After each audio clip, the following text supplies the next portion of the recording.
अहमदनगर जिल्ह्यातील कर्जत जामखेड तालुक्यात MIDC कित्येक वर्षांपासून त्याची प्रतीक्षा आहे। यासाठी आमदार रोहित पवार प्रयत्नही करतायत। विधिमंडळातही त्यांनी यावर प्रश्न उचलला, मात्र आता यावरून अजित पवारांच्या राष्ट्रवादीकडून सवाल उपस्थित केले जात आहेत।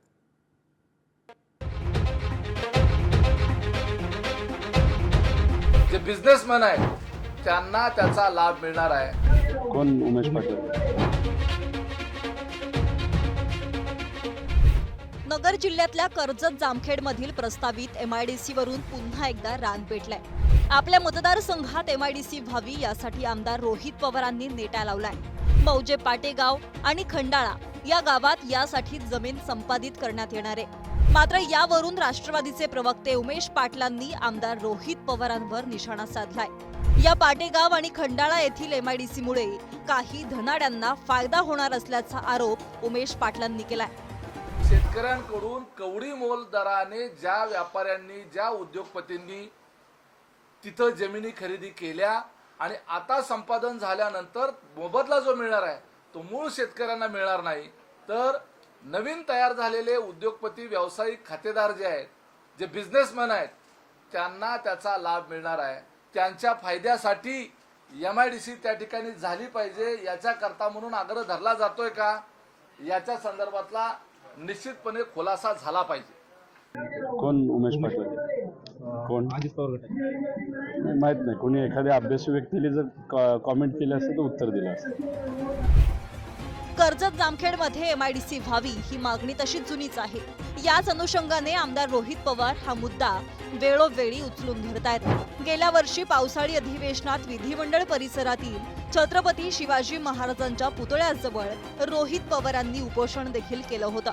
त्यावेळी उद्योग मंत्री उदय सामंत यांनी दिलेल्या आश्वासनानंतर त्यांनी त्यांचं उपोषण मागे घेतलं। मात्र अद्यापही कर्जत जामखेड मतदारसंघात MIDCचं घोडं पुढे काही सरकत नाहीये। कर्जत जामखेड मधील MIDCचा मुद्दा नेमका काय आहे पाहूयात।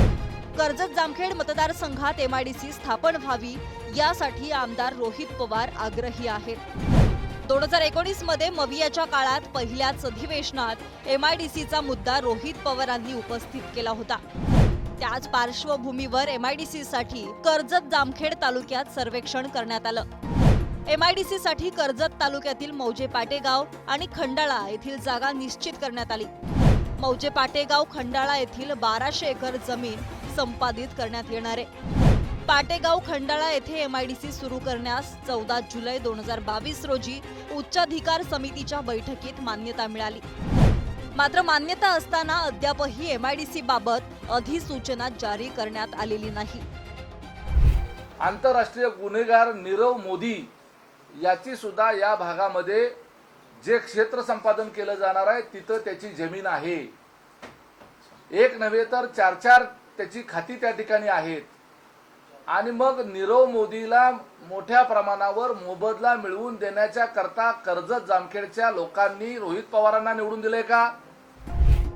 कर्जत जामखेड मधील प्रस्तावित MIDC साठी भाजप आमदार राम शिंदे आणि आमदार रोहित पवारांनी सातत्यानं पाठपुरावा देखील केला।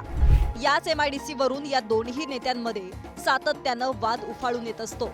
अंतिम टप्प्यात यश येत असतानाच या दोघांमध्ये देखील राजकीय श्रेयवाद रंगला आणि MIDC रखडली। ज्या युवकांच्या जोरावर राजकारण करायचं त्यांचीच अशा पद्धतीने जणू थट्टा सुरू झाली आहे। श्रेय आता माझ्या पक्षाचं सरकार आहे, त्यामुळे लोकांना कळतं कोणाच्या काळात काय मंजूर झाल्यानंतर श्रेय कोणाला द्यायचं।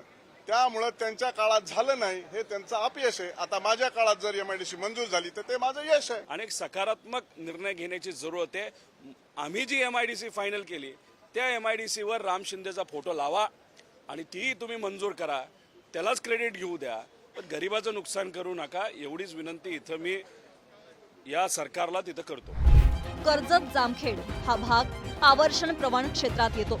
पाऊस पाणी कमी आणि बेभरवशाचा आहे, त्यामुळे शेती देखील धोक्यात असते।